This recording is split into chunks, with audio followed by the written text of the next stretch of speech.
नमस्कार बंधुरा आमी सायनी तोमादेर सबाइके स्वागत जानाई लिविंग उइथ सायनी परिवारे।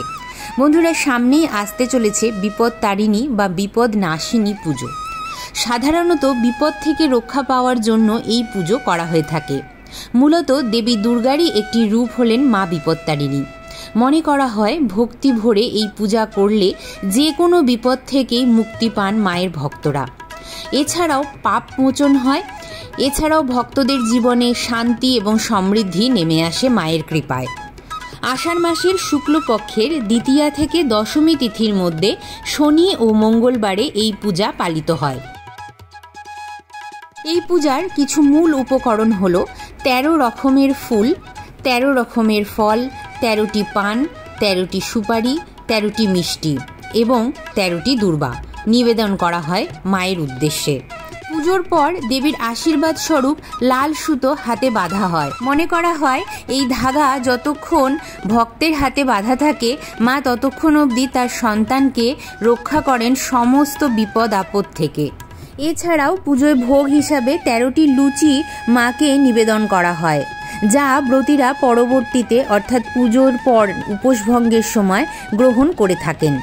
तो चलो बंधुरा आजकेर भिडियोते आमी तोमादेरके देखिए देब विपदतारिणी पुजोर दिन तोमरा किभाबे बाड़ीते अति सहज सरल भावे मा विपदतारिणीर पूजा आराधना करबे। एछाड़ाओ तोमादेरके बोले देब एई बछर अर्थात 2025 साले विपदतारिणी पुजोर पूर्णांग समयसूची थाकबे। पूर्णांग आकारे ब्रतकथा पाठ एवं तार साथे बोले देब एई पूजार मन्त्र।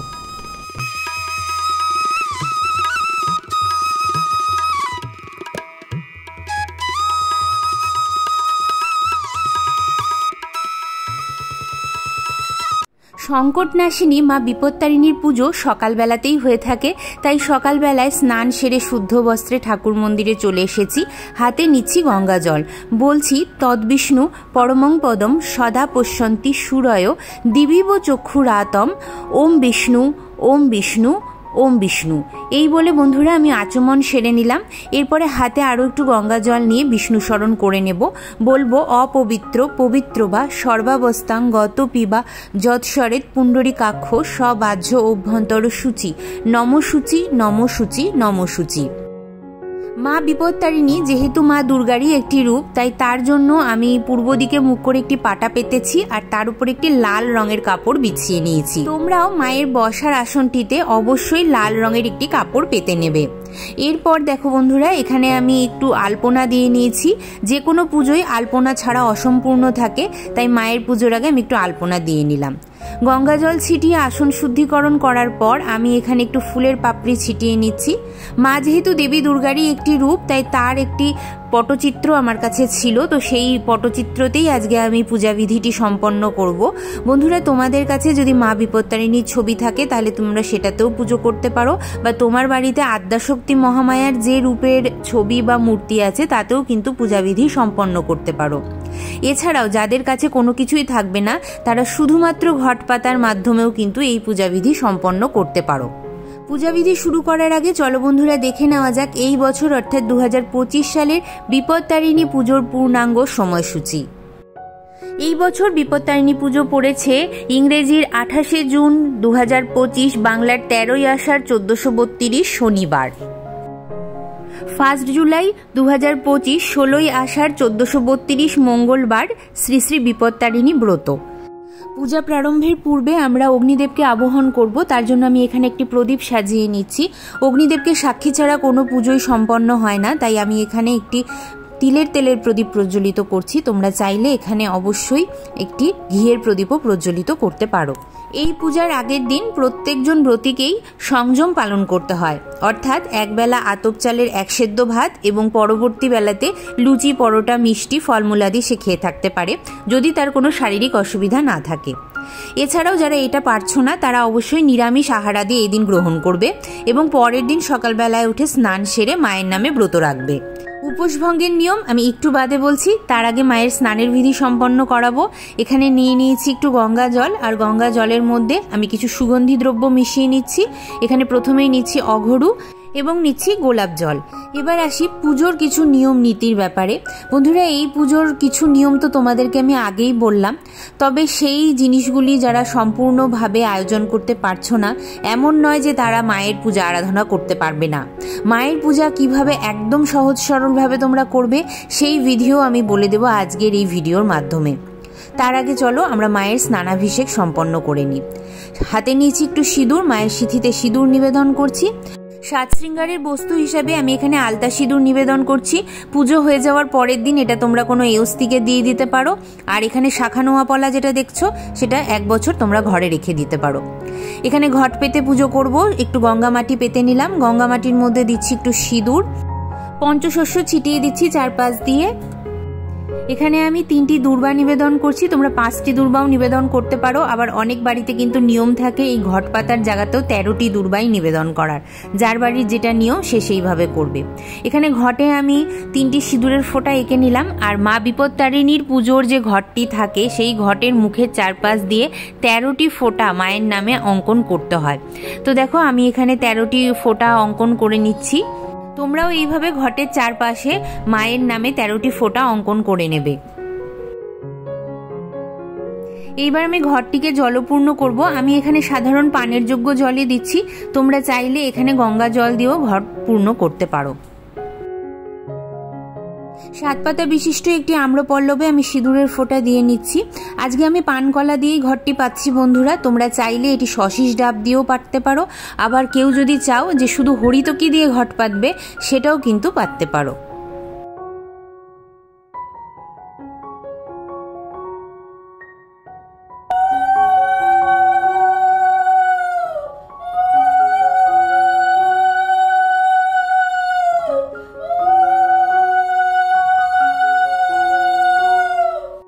ঘট আচ্ছাদন হিসেবে একটি চেলি দিলাম আর একটি চাঁদমালা দিলাম। আর এখানে ভগবান শ্রী সিদ্ধিদাতা গণেশের নামে একটি উপবীত দিলাম। ঘটে যেহেতু দেবীর প্রাণ প্রতিষ্ঠিত থাকে তাই তার ঘটে একটি মালা অবশ্যই নিবেদন করতে হবে বন্ধুরা। তো দেখো আমি এখানে একটি জবা ফুলের মালা নিবেদন করেছি। ঘটের পাশে একটি পানি শঙ্খ বা জল শঙ্খ আমি প্রস্তুত করে নিয়েছি, সেটিই রাখবো। যেহেতু মা আদ্যাশক্তি মহামায়ারই একটি রূপ এবং মা দুর্গারই একটি রূপ বলে মনে করা হয়, তো তার জন্য আমি তোমাদের সবাইকে বলবো যে ঘটের মালাটি কিন্তু অবশ্যই তোমরা পারলে একটি জবা ফুলের মালা দেবে। আর মা বিপত্তারিণীর গলাতেও যদি তোমরা চাও তো একটি জবা ফুলের মালা অবশ্যই পড়াতে পারো। এবার বলি, যারা স্নানের বিধিটি করাতে পারছো না, অর্থাৎ যারা শুধুমাত্র ঘট পেতে পুজো করছো, কোনো মূর্তি বা আলেখ্য সামনে থাকছে না, তারা এইভাবে কুশিতে জল নিয়ে 3 বার মায়ের চরণ ধুইয়ে দেবে। আর যখন ধোয়াবে তখন জয় মা বিপত্তারিণীর জয়, জয় মা বিপত্তারিণীর জয়, জয় মা বিপত্তারিণীর জয় এই মন্ত্রটি মনে মনে বলবে। এবার দেখো এই পুজোতে যেটা একদম প্রয়োজনীয় সেটা হলো 13টি পান। তো আমি এখানে 13টি পান নিয়ে নিয়েছি আর 13টি সুপুরিও নিয়েছি। এবার বলি বন্ধুরা, যারা 13টি পান, 13টি ফুল, 13টি ফল জোগাড় করতে পারছো না, অর্থাৎ আর্থিক একটু অসুবিধা আছে, এরকম অনেকেরই আছে যাদের খুব আর্থিক অসুবিধা, তো তারা কি করবে, 13 টাকার সব জিনিস কিনবে। 13 টাকার পান কিনে নিলে, 13 টাকার ফুল কিনে নিলে এবং 13 টাকার মিষ্টি, 13 টাকার সুপুরি এরকমভাবে কিনবে। প্রত্যেকটা জিনিস 13 টাকার কিনবে।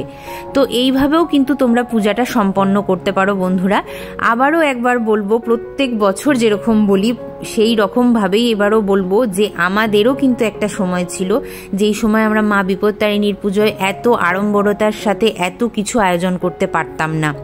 তখন শুধু আমার মা 13 টাকারই সব জিনিস কিনতেন এবং এইভাবেই বাড়িতে পুজো করতেন বা কোনো মন্দিরে যেয়ে পুজোটা দিয়ে আসতেন। কিন্তু তারপরেও দেখো মা বিপত্তারিণীর এতটাই দয়া যে আজকে তোমরা কিন্তু দেখলেই বুঝতে পারবে যে আমরা কোথায় আছি। আর এখানে নিয়েছি 13টা এলাচ, 13টা লবঙ্গ। প্রত্যেকটা জিনিস তুমি 13 টাকার কিনলেও হবে। আর আমি অবশ্যই মা বিপত্তারিণীর কাছে তোমাদের প্রত্যেকের জন্য প্রার্থনা করব যেন আমার যে বন্ধুই যে ধরনেরই বিপদে পড়ে আছেন তারা যেন খুব তাড়াতাড়ি সেটার থেকে নিষ্কৃতি পান এবং মা যেন প্রত্যেককেই কৃপা করেন। এই কথাগুলো বলতে গেলেও আমার ভীষণ ইমোশনাল লাগে যে এই কথাটা আজকে আমি বলতে পারছি, মা সেই সুযোগ এবং জায়গাটা করে দিয়েছেন আমাকে। তো দেখো এখানে মায়ের যে ধাগার কথা বললাম বা ডোরের কথা বললাম বা সুতো বলতে পারো, তো এখানে এই যে লাল রঙের একটা সুতো নিয়ে নিয়েছি। এই ধরনের রিল তোমরা যে কোনো দোকানে পেয়ে যাবে। আর এখন তো সুতো তৈরিও করতে হয় না, এখন প্রত্যেকজন ফুলের মাসির কাছে কিন্তু বিপত্তারিণীর ধাগা কিনতে পাওয়া যায়। কিন্তু যারা বাড়িতে তৈরি করতে চাইছো নিজের হাতে, তারা এই ধরনের একটা রিলের সুতো কিনে নেবে। এবার দেখো এই রিলের সুতোতে প্রথমে আমাদেরকে 13টা পাক দিতে হবে। এই যে দেখো এরকম লম্বা করে তুমি 13টা পাক দিয়ে নেবে। পাকটা দেওয়ার পরে দিক থেকে তোমাকে 6টা করে 12টা গিট দিতে হবে, ঠিক এইভাবে যেমন করে আমি দিচ্ছি। দুদিক থেকে তোমরা 6টা 12টা করে গিট দিয়ে নেবে। আর মাঝখানের যে অংশটি থাকবে সেখানে 13টি দূর্বা একসাথে একত্রিত করে গিটটা দিতে হবে। তো আমি বানাচ্ছি, তোমরা একটু দেখো, দেখলেই বুঝতে পারবে। এই পুজোর আরও একটি নিয়ম যে এই ধরনের 13টি সুতো বেঁধে মায়ের পায়ের কাছে রাখতে হয় এবং পুজোর শেষে বাড়ির প্রত্যেককে ব্রতীরা পরিয়ে দেন এবং আশেপাশে পাড়া প্রতিবেশী বন্ধু বান্ধবের মধ্যে যে সুতোগুলি বেঁচে যায় সেইগুলি কিন্তু বিতরণ করে দেওয়া হতো আগেকার দিনে। তবে এখন আত্মকেন্দ্রিক জীবন, সবাই সব জিনিস পছন্দ করেন না বা সবার বাড়িতে 13 জন সদস্যও থাকেন না। তো আমি বলবো তোমার বাড়িতে যে কজন সদস্য, তুমি সেই কজন সদস্যের নামেই এই ধাগাটি তৈরি করো এবং এই ধাগাটি পুজো যতক্ষণ চলবে মায়ের চরণের কাছে রাখো। পুজো হয়ে যাওয়ার পরে ছেলেদের ডান হাতে এবং মেয়েদের বাঁ হাতে বন্ধন করে দাও।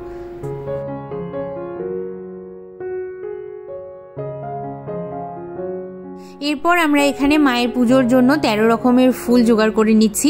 বন্ধুরা, প্রত্যেক বছরই আমার মা অনেক কষ্ট করে সকালবেলায় উঠে এই ফুলগুলি জোগাড় করে, কেন কি পুজোর দিনে তো আমরা ফুলের দোকান থেকে এই ভাগাগুলি কিনতে পেয়ে যাই, তবে পুজোর আগের দিন আমাদের এই কলকাতা শহরে এই ফুল জোগাড় করাটা বিশাল একটা ব্যাপার হয়ে দাঁড়ায়।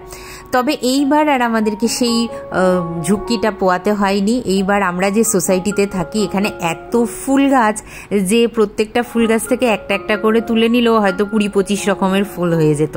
তো দেখো এখানে আমি মোটামুটি সব ধরনেরই ফুল জোগাড় করে ফেলেছিলাম, আর যে কটা ফুলও জোগাড় করতে পারিনি আমাদের ফুলের মাসি সেই কটা ফুল আমাকে দিয়ে গেছেন। তো দেখো এখানে মোটামুটি 13 রকমের ফুল হয়ে গেছে আমার। আর সব কটা ফুলের নাম আসলে আমি জানি না, যার জন্য তোমাকে বলতে পারছি না। যেমন এই ফুলটাই আমি চিনি না, এই ফুলটার কি নাম আমি জানি না, এটা তোমরা একটু বলে দিও আমাকে। তো দেখো এখানে পদ্ম, গোলাপ সমস্ত রকমেরই ফুল আছে আমার কাছে। আর এই যে দেখো এই ফুলটা হচ্ছে আমাকে আমার ফুলের মাসি এনে দিয়েছে। এটা এই যে 13 রকমের ফুলের আমার জোগাড় হয়ে গেছে। আর এখানে মায়ের জন্য একটি মালা নিয়ে এসেছি, আর বেলপাতা দুর্বা তো মায়ের পুজোতে লাগেই, তো সেইগুলো এক জায়গায় জোগাড় করে নিচ্ছি। এই পূজার আরও একটি বিশেষত্ব বলি বন্ধুরা, যারা তোমরা পুরোহিত দ্বারা পুজো করছো তারা কিন্তু পুরোহিত মশাইকে দক্ষিণাতে 13 সংখ্যাটি রাখবে, অর্থাৎ 13 টাকা দক্ষিণা দিতে পারো, 113 টাকা দক্ষিণা দিতে পারো, বা তোমরা 513 টাকাও কিন্তু দক্ষিণা দিতে পারো। 13 সংখ্যার যেহেতু অনেক বেশি মাহাত্ম্য থাকে, তাই তোমরা মন্দিরে যেই পুজো করো বা বাড়িতেই পুজো করো পুরোহিত দ্বারা, সেখানে কিন্তু অবশ্যই 13 টাকা দক্ষিণান্তের মধ্যে রাখবে। ওম গাং গণপতয়ে নমঃ, ওম গাং গণপতয়ে নমঃ, ওম গাং গণপতয়ে নমঃ। এই মন্ত্রটি বলে আমরা গণেশ ঠাকুর অর্থাৎ প্রথম পূজ্যকে পুষ্পাঞ্জলি দিলাম, আর মায়ের চিত্রপটেই যেহেতু গণপতি আছে তার পায়েও পুষ্প নিবেদন করলাম। ওম শ্রী শ্রী পঞ্চদেব দেবীভ্যো নমঃ, এই মন্ত্রটি বলে আমি পঞ্চদেবতার নামে পুষ্প নিবেদন করছি। ওম হ্রিং বিপত্তারিণী দুর্গায়ই নমো, নমো শরণাগত দীনার্থে পরিত্রাণ পরায়ণে সর্বশক্তি হরে দেবী নারায়ণী নমস্তুতে। এসো সচন্দন পুষ্পবিল্ল পত্রাঞ্জলি, ওম বিপত্তারিণী দুর্গায়ই নমো।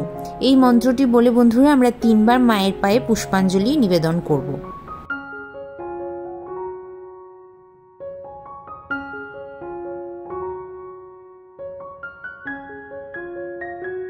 তিনবার পুষ্পাঞ্জলি নিবেদন করার পরে বন্ধুরা দেখো এই যে 13টি ফুলের যে থালাটি ছিল, এই থালাটির মধ্যে থেকে 3টি ফুল দিয়ে আমি পুষ্পাঞ্জলি দিয়েছি, আর বাকি যে ফুলগুলি সেগুলোও কিন্তু মায়ের পায়ে আমি নিবেদন করে দিচ্ছি। নম সর্বমঙ্গল মাঙ্গল্যে শিবে সর্বার্থ সাধিকে শরণ্যে ত্রম্বকে গৌরী নারায়ণী নমস্তুতে। এই মন্ত্রটি বলে আমি মায়ের কাছে প্রণাম মন্ত্রটি জানিয়ে নিলাম। বন্ধুরা, তোমরা মায়ের পুজো করার আগে অবশ্যই দেবাদিদেব মহাদেবেরও একটু পুজো করে নেবে।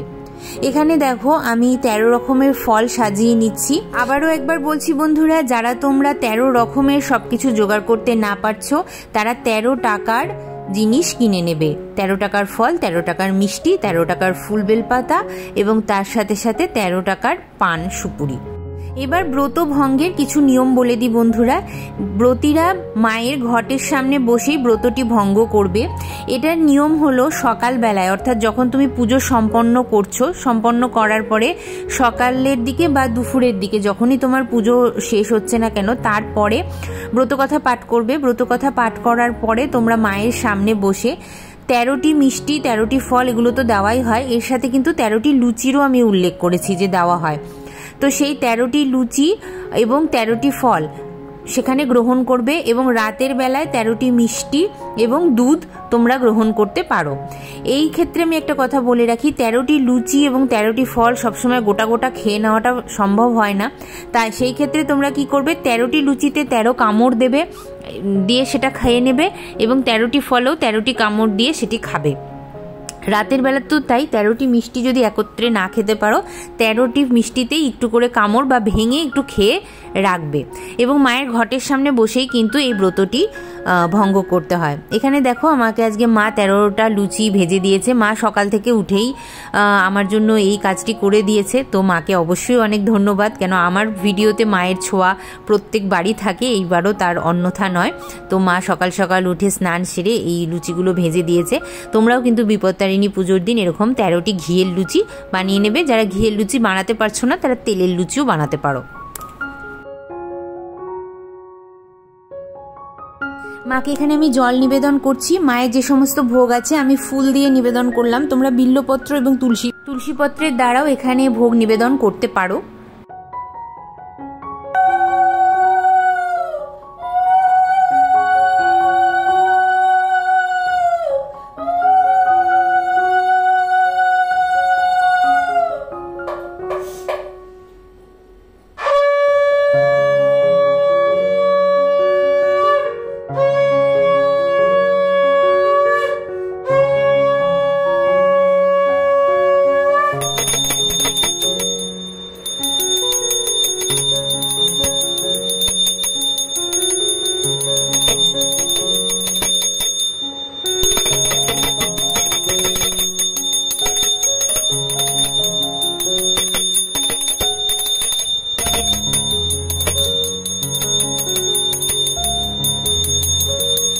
আরতি সম্পন্ন হওয়ার পর বন্ধুরা দেখো আমি এখানে নিয়েছি মেয়েদের ব্রত কথা, আর এখানে দেখো বিপত্তারিণী মায়ের ব্রতটা কিন্তু আছে।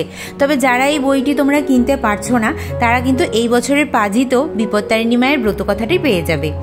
হাতে ফুল, দূর্বা, বিল্লপত্র নিয়ে এবার আমি ব্রত কথাটি পাঠ করছি, তোমরাও একবার শুনে নাও। বিদর্ভ দেশে এক রাজা ছিলেন। তার রানী খুবই ভক্তিমতী এবং স্বামী ভক্তি পরায়ণা। রানী নিষ্ঠা সহকারে বিপত্তারিণীর ব্রত করলেন। এক মুচিনীর সঙ্গে তিনি সই পাতিয়েছিলেন। মুচিনীকে তিনি প্রায়ই নানা রকম ফল, খাদ্যদ্রব্য উপহার দিতেন। মুচিনী খুবই গরিব, তবুও তার ইচ্ছা রানীকে সে কিছু দেয়। রানী রোজই বলে যে একদিন তোমার কাছ থেকে কিছু চেয়ে নেব, কিন্তু চাওয়া আর হয় না। হঠাৎ একদিন রানী বললেন, তোমরা তো গোমাংস রান্না করো, একদিন একটু নিয়ে এসো, দেখব কীরকম। মুচিনী রানীর কথা শুনে খুবই খুশি হয়। খুব যত্ন করে গোমাংস রাঁধে। তারপরে কাপড় চাপা দিয়ে রাজবাড়িতে নিয়ে এনে রানীকে বলে, গোমাংস এনেছি। রানী তো আর খাবে না, শুধু একটু দেখবেন। তাই যত্ন করে ঢাকা দিয়ে রাখলেন। এদিকে হয়েছে কি, মুচিনী গোপনে গোমাংস আনলো বটে, কিন্তু রাজবাড়ির একটি চাকর তা দেখতে পেয়ে গেল। সে রাজার কাছে এসে সব কথা বললেন। রাজা এসে রানীকে বললেন, মুচিনী তোমায় কি দিয়েছে আমাকে একটু দেখাও। যদি আপত্তিকর কিছু সে দিয়ে রেখে থাকে তাহলে আমি তোমার শিরচ্ছেদ করব। রানী বিপদে পড়ে ভয়ে কাঁদতে কাঁদতে এক মনে মা বিপত্তারিণী দুর্গাকে ডাকতে লাগলেন। মা বিপত্তারিণী দুর্গা ভক্তের আকুল কান্নায় স্থির থাকতে পারলেন না। রানীর কানে কানে বলে গেলেন, দেখো গে, সব ফুল হয়ে গেছে। রানী তখনই রাজাকে এনে সেই ফুল দেখালেন। রাজা চাকরকে তিরস্কার করলেন। মা বিপত্তারিণী দুর্গার কৃপায় রানীর বিপদ কেটে গেল। সেই থেকেই এই ব্রতের চারিদিকে প্রচার হয়ে গেল। এইভাবে বন্ধুরা ব্রতকথা সম্পন্নের পর হাতে থাকা ফুল এবং বিল্লপত্র আর দুর্বাটি মায়ের কাছে আমি দিলাম। আর এই ছিল আমার অতি সহজ সরলভাবে বিপত্তারিণী পূজা বিধি। কেমন লাগলো তোমাদের অতি অবশ্যই আমাকে লিখে জানিও। ভিডিওটি ভালো লাগলে লাইক শেয়ার করতে ভুলো না। আর এই ধরনেরই সুন্দর সুন্দর পূজা বিধি পাওয়ার জন্য তোমরা আমার চ্যানেলটিকে সাবস্ক্রাইব করেই রাখতে পারো। চলো বন্ধুরা, দেখা হবে আবারও একটি কোনো সুন্দর পূজা বিধির সঙ্গে। ততক্ষণের জন্য তোমরা সবাই খুব ভালো থেকো, সুস্থ থেকো। মা বিপত্তারিণীর কৃপা দৃষ্টি সদা সর্বদা তোমাদের গৃহে থাকুক, এই কামনা নিয়ে আমি সায়নী আজকের ভিডিওটি এখানেই শেষ করছি।